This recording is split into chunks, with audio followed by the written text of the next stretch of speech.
بسم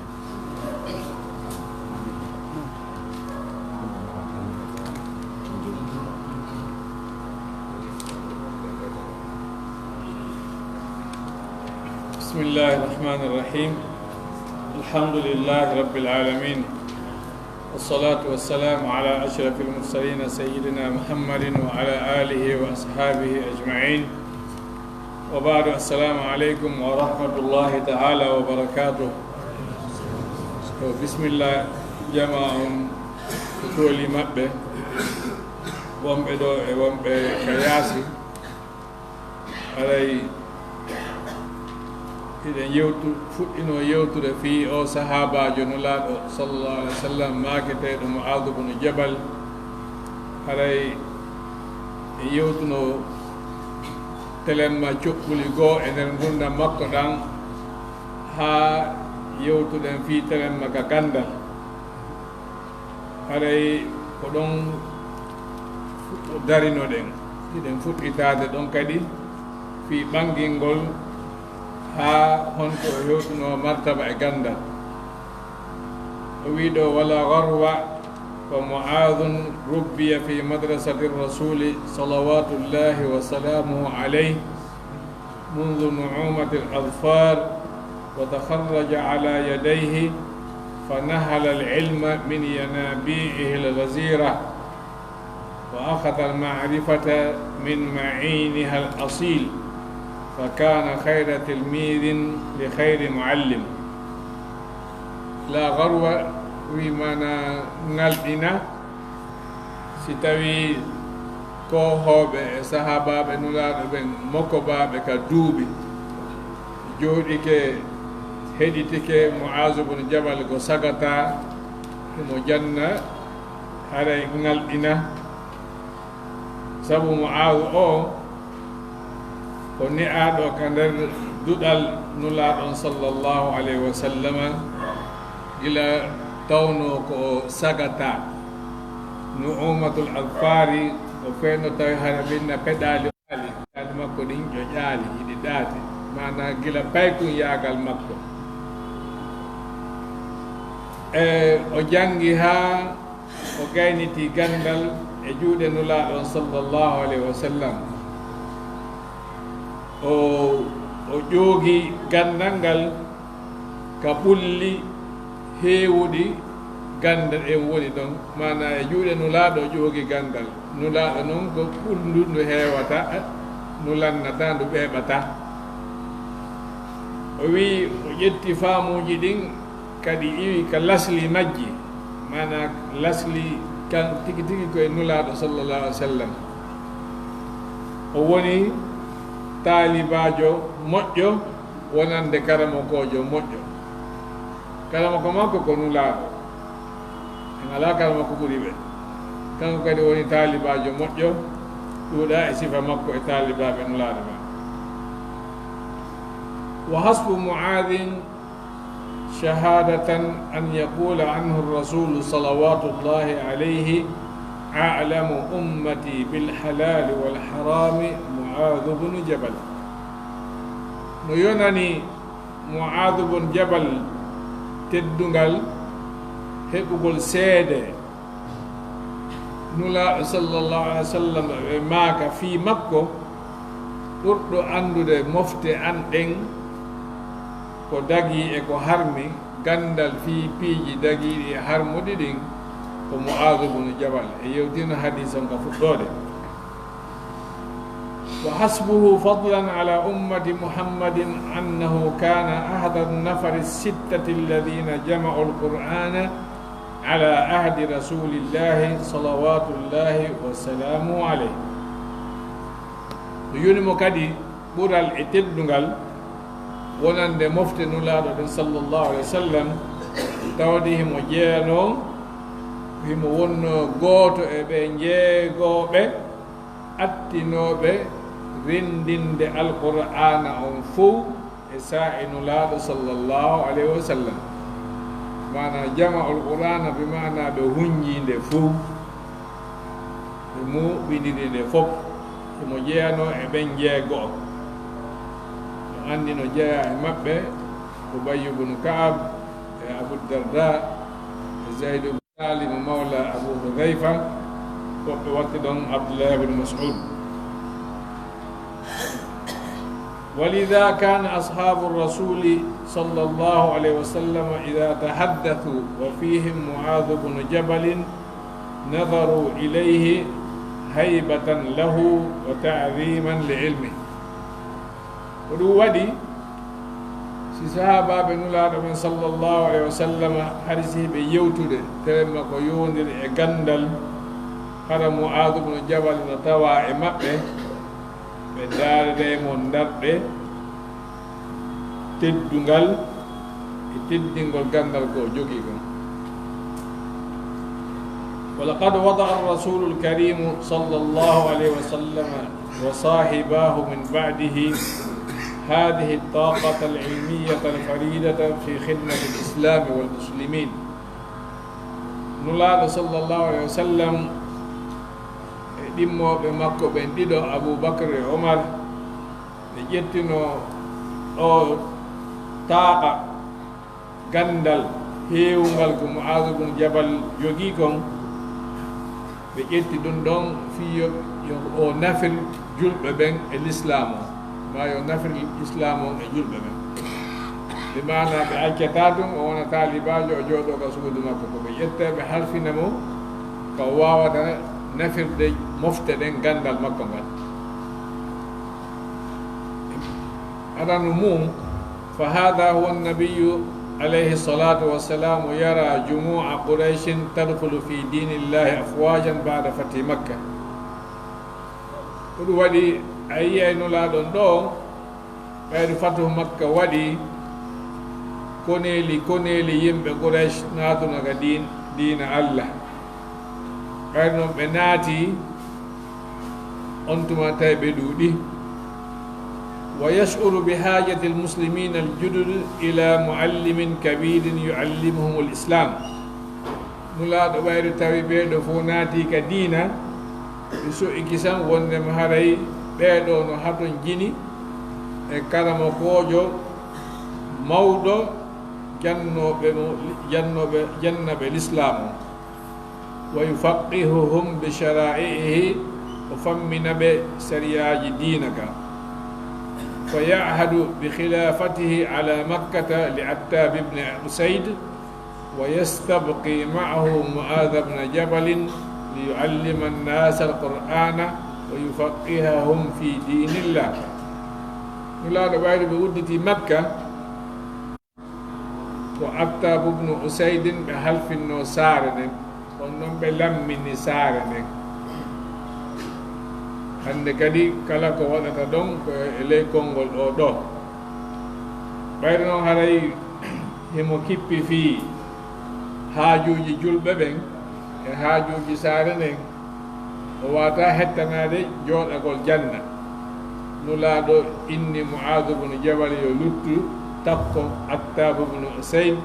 kanko o kippa fi jannugol julɓe ɓen oɗo yo laamo oɗo janna o fammina ɓe diina kan woniri no haaniɓe. ولما جاءت رسل ملوك اليمن إلى رسول الله صلوات الله عليه تعلن إسلامها وإسلام من وراءها وتسأله أن يبعث معها من يعلم الناس دينهم انتدب لهذه المهمة نفرا من الدعاة الهداة من أصحابه وأمر عليهم معاذ بن جبل رضي الله عنه. iɗon anndi ɓayru fatu makka waɗi hitande jeetataɓire nden ka hijra nulaaɗo sentike hari ko wiyeten kon capital wasaniyankoɓen makka hettike jama on fof hari no habbi ha si tawi ɓen ɗon naati ka diina kamɓe kadi ɓe naata ka diina seraji ɗin fof hande kadi watti imminde nule immina hooreɓe leydi ndin ara inna awa menen kadi to tere maka amen to jama on jaɓi diina kam men naati ka diina menen ari teddinirgol ma ɗum yo nulaaɗo sallallah alih w sallam yimɓe immi yaman hooreɓe maɓɓe ɓe lamɓe maɓɓe ɓen iwi yaman ɓe ari ɓe hewtino ɗaɗo sallallah alih w sallam ɓe inni minen ɗo ko minen laami yaman awa men jaɓi diina kan ɓe naati ka diina ɓe inni kadi yimɓe maɓɓe ɓen yaman to naati ka diina ɓayɗo ɓe fokkidi yiltitagol yaman ɓe inni meɗen faaraya immin ndin e amen jannoɓe men diina kan nulaaɗo suɓi fiiɗe golle ɗo yoga e yimɓe waɗoɓe dawa ɓen ko sahabaɓe maɓɓe o waɗi hoore maɓɓe Mu'adh ibn Jabalin radiallahu anhu mana ko leydi fof wona jannoyeyde wona yimɓe heƴayɓe e juulirde ma yimɓe heƴayɓe e l'école ko leydi no ɗi diidori wona jannede no way waade o no gasa si yahu ɓe inni Mu'adh ibn Jabal ka woni hoore maɓɓe وقد خرج النبي الكريم صلوات الله وسلامه عليه يودع بعثة الهدى والنور هذه وتفق يمشي تحت راحلة معاذ ومعاذ راكب ɓayɗo ɓe fokkiti yahugol ɓe waɗɗike nulaaɗo sallallah alih w sallam ari ɗowtugol ɓe waynodira e maɓɓe nulaaɗo yalti yoɓe ɗowtu nde imminande peewal e annora ɗo on tuma Zeydu Mu'adh ibn Jabal gayni waɗɗade nulaaɗo ari seppi ley waɗɗateri makko ndin kanko himo waɗɗi nulaaɗo ngo ɗowtudemo ɓe waajademo wa atala rasulu lkarimu sallllahu alih wa sallam mashyahu ma'ahu hatta laka annahu kana yuridu an yatamalla min Mu'adh nulaaɗo ɗowtimo ha muutoyi ɓe seppi hiɓe seppude kamɓe himo waɗɗi ha ɓe muutoyi no way wasi nulaaɗo sallallah alih w sallam faala ndaarude Mu'adh ha gite maɓɓe ɗen heewa si ɓe waynodira sago maɓɓe naaɓe ittu gite maɓɓe ɗen e makko ɓayri hewti nokku ko ɓe dari thumma awsahu wa qala lah ya Mu'adh innaka asa an la talqani ba'da aami hada wa la'allaka an tamurra bi masjidi wa qabri beni Mu'adh no gasa en yiitirata ɓaawo hikka a yiyatala ɓaawo hikka kadi kono no gasa kadi are a rewa ka juulirde an ɗo e ka kaburu kami surra ɗo mana no wayi wiigol joni awa en yiitidata hande kadi si Allah newna no yima aro ha ka juulirde an ɗo e ka kaburu an ɗo fa baka Mu'adh jaz'an li firaqi nabiyihi wa habibihi Muhammadin salawatullahi alayhi wa baka ma'ahu almuslimun ɓayɗo no laaɗo makani ɗum Zeydu wulli sabu andi hiɓe waynodirde ɓe yiitidata julɓe wonnoɓe ɗon ɓe fof tawanoɓe ɗon ɓe fof mo ɓe wulli wa sadaqat nubu'atu rasuli lkarimi sallllahu alayhi wa sallam ko nulaaɗo sallallah alih w sallam tanƴininogon Allah on laatini ɗum tigi fa maktahalat yi'ugol nulaaɗo sallallah alih w sallam ɓaawo nden ñande ɓaawo on saa'i ɗo ko yaaliɓe hannde kadi فقد فارق الرسول الكريم صلى الله عليه وسلم الحياة قبل أن يعود معاذ من اليمن نلاد فإنه أدي معاذ إود يمن أرت مدينة المنورة ولا ريب في أن معاذا بكى لما عاد إلى يثرب فألفاها قد أغفرت من أنس حبيبه رسول الله صلى الله عليه وسلم وإني نالدنا nde Mu'adh aroyta ɗo o hewta Madina o wulla taw o tawi Madina yonɗino nulaaɗo sallllahu alayhi wa sallam ɓe mana Madina wontino ɓaawo nulaaɗo no way wasi Madina wonti burure ɓaawo nulaaɗo sallllahu alih w sallam ɓayɗo o hewtitoyi ga o wulli ولما ولي الخلافة عمر بن الخطاب رضي الله عنه أرسل معاذا إلى بني كلاب ليقسم فيهم أعطياتهم وقد الحال وني صفات ونا تاريخ مكة فوم nda feƴƴi mo sifade goɗɗum ɗo ɓayɗo seydna omar lontinama o imminno Mu'adh ibn Jabal e ɓe yimɓe wiyeteɓe bani kilab hari dawla on no waɗi mo ɓe no hani hendade ɗum ɗo e nder jawdi ko dawla on mari ko wa yuwazzi'a ala fuqara'ihim sadaqati aghniyaihim o moɓinira zakkaji ɗin e juuɗe marɓe ɓen o sendana wasuɓe ɓen fa qama bima uhida ilayhi min amr o immi o yehi ha o hewti bani kilab jawle ɗe mooɓa o sendi o jonni ha no ɓe hendade ɓen fof wa aada ila zawjihi bi hilsihi alladi kharaja bihi yaluffuhu ala raqabatihi o ardoyi e daɗɗukum waɗetenogol gon ka o jooɗoto ɗon ka hoore ngelooba o ardude e makkum himo ƴetti gon ane haɓɓi ka daande ko ɗum ɗon tun o artide mum mana o yimminano honto ko addorɗa kon ko nulanoɓe yaha e leyɗe ɗen addanta ɓe nguuɗe mum neldariji kon yahuɓe leyɗe wo nelaɓe nokku goos ɓe yeehi ɓe heɓa e goɗɗum ko ɓe nelda ɓe nguureji maɓɓe ne an ko honɗum nelduɗa men fa qala laqad kana ma'i raqibun yaqidun yuhsi alayhi o wi he hari miɗo immindina e wonɗo yurnade moƴƴa wonɗo ndaarude ko moni wadde kon fof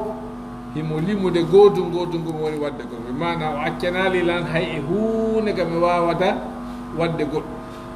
mom immindina on hari himo seeɓi guite hay hunde fuutata ko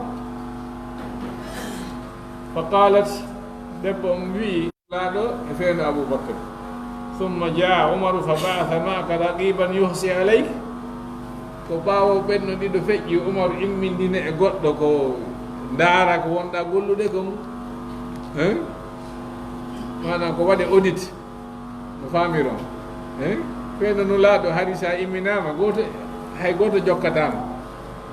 feeno Aboubacry sa imminama goto jokkatama kere ko ɓayɗo Umaru lontike ɗo joni kanko immina goɗɗo ko ndaara fima wa asha'at dhalika fi niswati Umar wastakathu lahunna o fammini ɗum ɗo sonnaɓe Seydina Umar ɗum o wulliti ɗum ɗo e maɓɓe andi debbo no mapani moodi mo moƴƴa hari moodi an no hoola feeno no laaɗa ɗum feeno Aboubacry joni noon ɓayɗo moodi mo laamike joni noon ko ɗum waɗata moodi an o huti moodi an ha ton he a ɗum ɗo de ɗum ngalɗinima hari min tañinaki ko ni o wolani ɗum sonnaɓe Umar ɓen kamɓe kadi ɓe haalani Umar fa balaga dhalika Umar o humpiti ɗum fa da'a Mu'adhan wa qala a ana ba'athtu ma'aka raqiban yuhsi alayk Mu'adh mi immindinoma e goɗɗo ko ndaara ko wonɗa wadde ko mi immindinoma e goɗɗo hakkude ma e Allah fa qala la ya amira almuminin walakinnani lam ajid shay'an a'tadilu bihi ilayha illa dhalik mi heɓali hay e hunde e gantom komi wolana o suddiɗo an ɗo si wona ɗum kono min mi innano wondema ko imminano on ko an komi fandi ko malaikaɓe ɓe mi wondi ɓen ko ɓe mi fandi fo dahi ko Umar ridwanullahi alayhi wa atahu shay'an wa qala lahu ardiha bih Seydina Umar jali haaɓe ɗon ki ɓinna ƴetti ɗum ɗo ya jonna ɓeygoma haala waalo ɗum ɗo kadi feƴƴi وفي أيام الفاروق أرسل إليه واليه على الشام يزيد بن أبي سفيان يقول فانو لا ماتيري لونتال سيدنا عمر قال كدي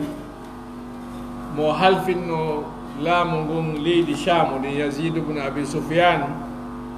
ونولي مكة ويندني مولاتر يقول يا أمير المؤمنين إن أهل الشام قد كثروا وملأوا المدائن واحتاجوا إلى من يعلمهم القرآن ويفقههم بالدين فأعني يا أمير المؤمنين برجال يعلمونهم. فدعا عمر النفر الخمسة الذين جمعوا القرآن في زمن النبي عليه الصلاة والسلام. وي أمير المؤمنين يمبشام بين بدودي بهبني كايدن بهاتون جيني ko jannabe alqur'ana on fammina ɓe diina kan wallinan amiral mu'minina e worɓe jannoɓe ɓe ɓayrugal nulal hewtimo o noddi ɓe jowoɓe hunjinoɓe alqur'ana feeno nulaɗo sallllahu alayhi wa sallam wa hum muadu bnu jabalin wa ubadatu bnu samit wa abu ayyub al ansari wa ubayy bnu kab wa abu darda moodi ɓeɗo ɓe wolali fi zayd bne thabit mo tawa hunjinoɓe o noddi ɓeɗo wa qala lahum inna ikhwanakum min ahli sham qad ista'anuni biman yuallimuhum alquran wa yufaqqihum fi ddin fa'inuni rahimakum allah bi thalathatin minkum fa in ahbabtum faqtari'u wa in lam tadabtu thalathatan minkum. O wi musidɓe mom ɓen wonɓe Cham ɓe ɗaɓɓirilam faabo yomi naɓanɓe ko janna yimɓe ɓen alqur'ana fammina ɓe diina kan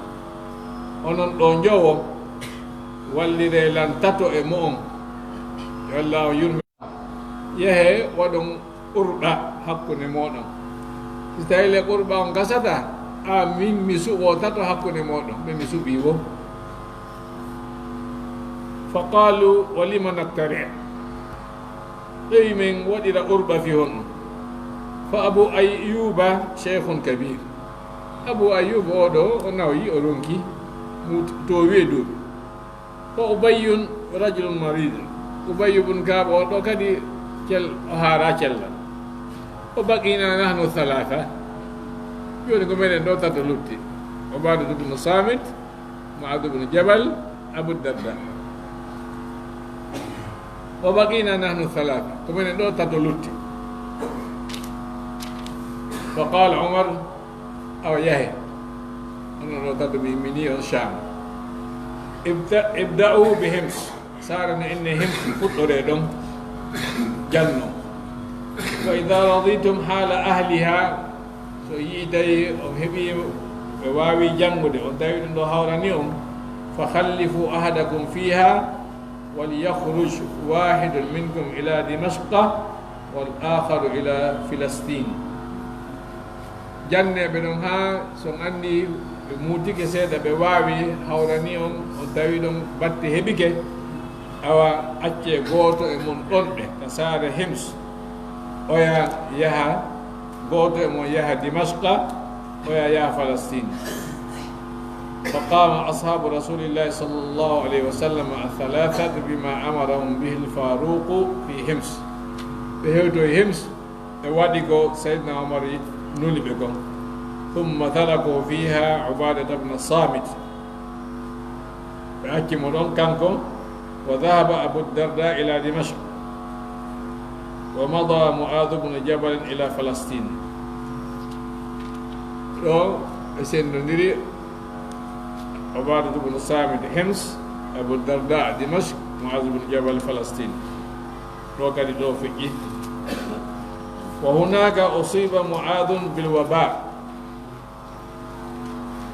قالوا فلسطين عندي طاعون عظم فين زمن أبو عبيدة بن الجراح ɗum hewtuno leydi fof طاعون no wawa kogoyne ten choléra si ari nawnare hulɓininde si raaɓayde warane ko yaawi ɓayru nawnare nden hewtimo kanko Mu'adh ibn Jabal o nawni falamma hadratuhu lwafatu hada nashid ɓayru hewti ka o maaya o fewti ka qibla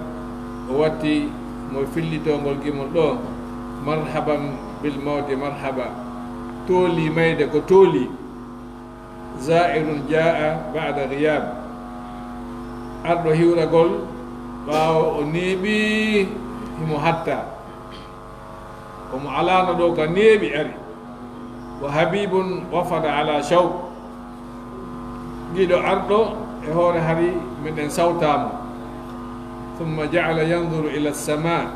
o tiggidi ga asama wa yaqul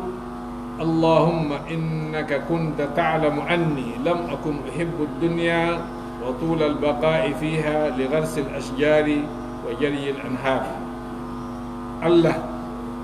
pelleti hari hiɗa andi wondema hari mi yiɗa wuurugol aduna ɗo mi yiɗa aduna ɗo ma heɓugol balɗe ga aduna ɗo sabu tutugol leɗɗe ma ilingol canɗi ɗumana hari mi hato jina e aduna waɗugol jardin ji e adda leɗɗe yarna heɓa ñaameteji heɓa jawdi hari wona ɗum mi yiɗirno aduna wona ɗum kadi mi faalirano heɓugol balɗe honno wonno faalan fi heɓugol balɗe walakin li dama'i lhawajiri wa mukabadati sa'at ko mi yiɗirno wuurugol heɓa balɗe ko ɗon ɗegol tuma nange wuli ñalɗi wulɗi hara miɗo ɗonɗa mana fi hoorugol ñalorma hara ñalɗi ɗin no wuli wa mukabadati sa'at e muññada dartagol sa'iji sattude wa muzahamati al-ulama'i birrukabi inda hilaqi dhikr e duñodirgol e karamakoɓe koppi maɓɓe e koppi an si duɗe fi gandal waɗama wandi si waɗama kurunji ɗo mo ɓe jooɗi ke e hoore koppi mum hara koppi ɓeɗo ɗi no memude koppi ɓe a ɗin hari mana ko ɓiƴƴodirgol e karamakoɓe ɓen ka jangete toon welaynola adna on ko ɓuraynola welde ko ɓiƴƴodirgol e karamakoɓe ɓen ka ɗaɓɓugol ganda. Allahumma fataqabbal nafsi bi khayri ma tataqabbalu bihi nafsan mutma'inna. Allah mi tori kema jaɓu wonki ankin jaɓiraki no ɓuri moƴƴirde e nder no jaɓirta noon wonkiji gomɗinɗi ɗin. ثم فاضت روحه الطاهرة بعيدا عن الأهل والعشير أنتم الله جتت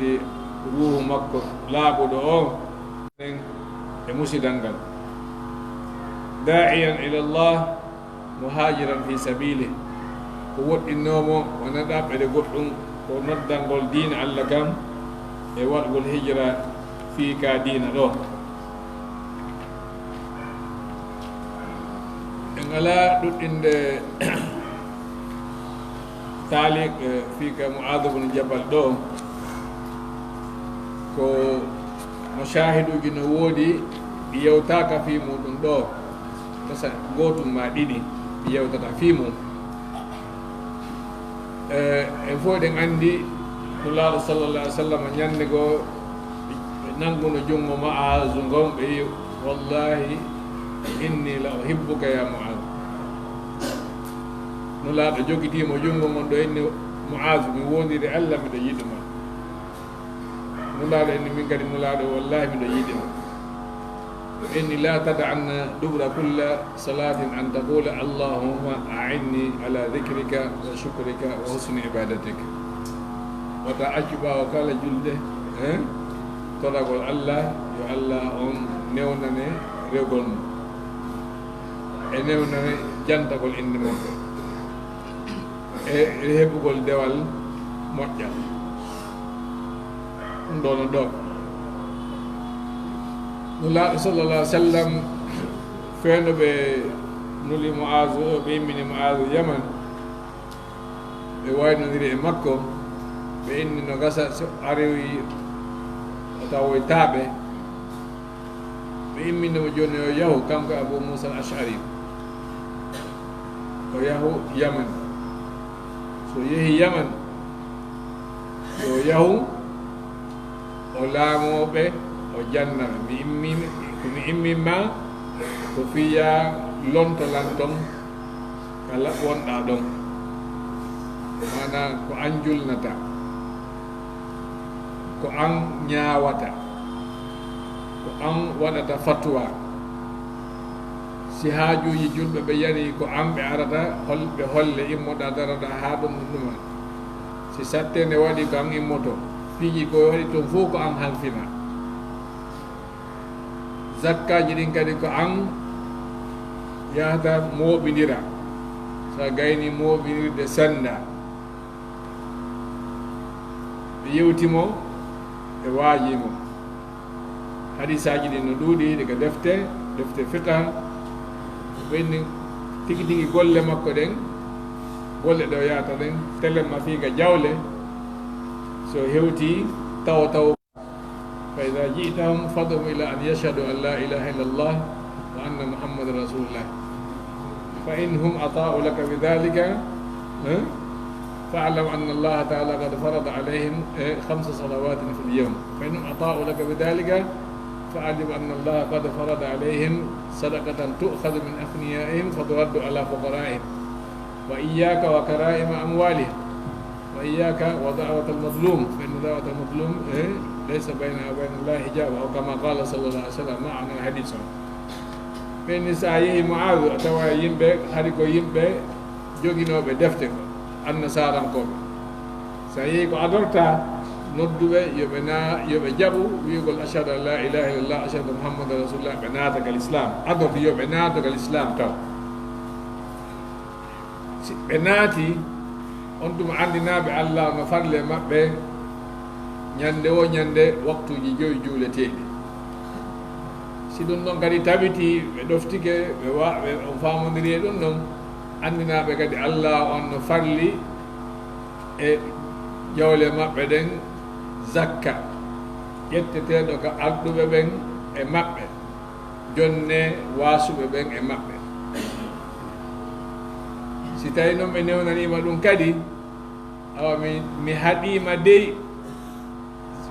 itteteɗe ɗin ka zakka wata ndaaru ɓurɗi kelɗude ɗin inna ko ɗiɗo ittete mana ngaari ɓulni kelɗude ɗin ka ɗingira inna ko ndiɗo waɗete zakka tan waɗa ɗum de ndaaru hawrude ɗin wata ndaaru ko ɓuri hittude e maɓɓe ko yaltina ɗum no inna ko ɗum ɗo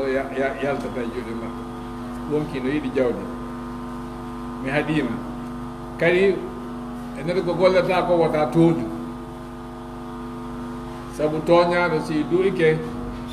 haray hijabu ala hakkude du'a makko e allah subahanahu wa taala allah jaɓay du'a makko ɗum ɗo ko nokkugo joni noon mbawde ɓe waynodiri e makko ɓe yewtimo takko koɓe waynodirde ɓe inni Mu'adh joni noon hiɗa yahude si goɗɗum yani ida aradat laka haaja aw qadiya fa bima tahkum qala ahkum aqdi aw bima taqdi qala aqdi bi kitabillah si goɗɗum yani ko honno ñaawirta ko honɗum ñaawirta o wi mi ñaawiray deftere allah nde eni fa in lam tajid fi kitabi alayhi sallam mi ɗaɓɓite ka sunna nulaaɗo say fi mum no toon mi ñaawira ko nulaaɗo ñaawiri ko ɓe daraki ɗum ɓe feƴƴi fa in lam tajid fi sunnati rasulillah qala aqdi ajtahidu bi ra'yi wala alu o inni mi gollitira haqqille an ɗen mi tasko moƴƴa hara mi welsidaki on tuma mi ñawira ko haqqille an ɗen hollilan kon mi gollitira ɗum ɗon ma waɗowo fatwa ko sanal islam ko ɓe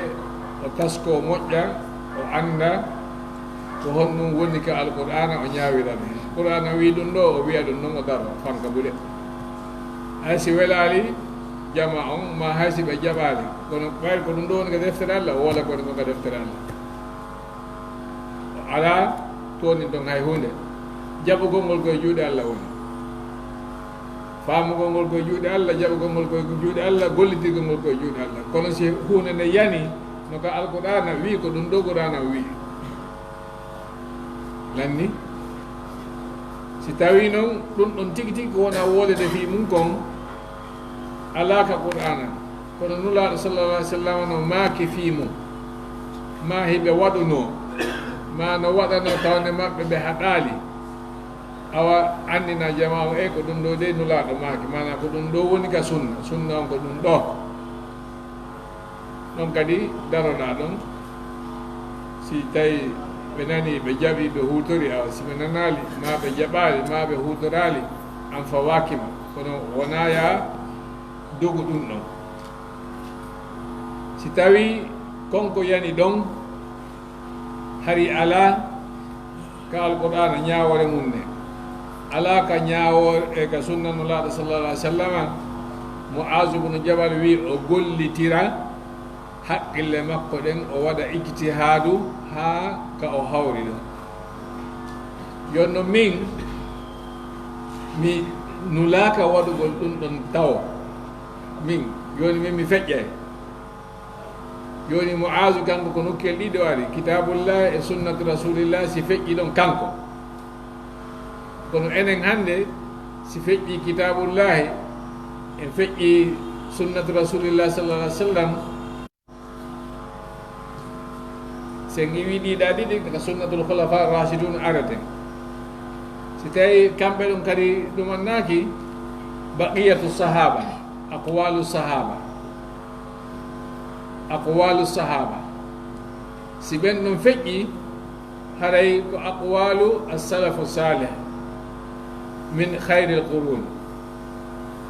التابعون وتابع التابعين وتابع تابع التابعين mana enen on wona yen gollitira e se yiyaali ka qur'ana yiyaali ka sunna wona yari innen gollitira hakkille men nen khulafa rashidun en adi ken koye ɗaɓɓitoy ton ma sahaba en ɗaɓɓito en ton ma ka tabi'ina en ɗaɓɓito en ton ma ka tabi'i tabi'ina ɗaɓɓito en ton ko feeɗo o tabi'i tabi'ina tigi tigi mazhabuji ɗin waawi yaltitude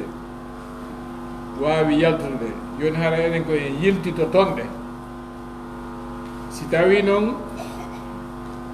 inɗon fof tawi honno we ndelan ɗum ɗon fof hari on sa ko yani joni gon hari on ɗuma ɗum ɗon fof piiji ɗon fof ala hara hannde kadi ko en yiltito e karamokoɓe fewndiɓe ɓe jama on jaɓani telemma ka gandal maɓɓe e ka kulol maɓɓe Allah gollitiren en noon hara algol tun kañum tun jooɗo miijito waɗa fatwa inna hunde kaari ko hunde kaari haray hanana en enen o zamanu ɗo